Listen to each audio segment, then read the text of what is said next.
যে বিভীষিকাময় সময়ে প্রত্যেক নবী বলেছেন আমি পারবো না, প্রত্যেক নবী বলেছেন নফসি নফসি, আমার কি হবে আমি জানি না, আল্লাহ আমারে বাঁচাও।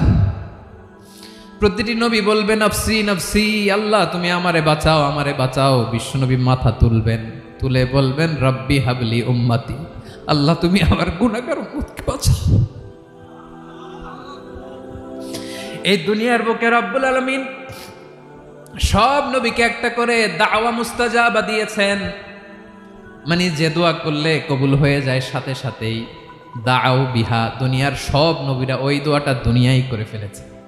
ওয়া ইন্নী আখতাবিউ দাওয়াতি শাফাআতান লি উম্মতি ইয়াউমাল কিয়ামাহ, আমার ওই স্পেশাল দোয়াটা আমি দুনিয়ার বুকে কঠিন বিপদে পড়েও কোনোদিন করি নাই। আমি আমার স্পেশাল দোয়াটা কিয়ামতের দিন আমার গুনাহগার উম্মতকে সুপারিশের জন্য রেখে দিয়েছি।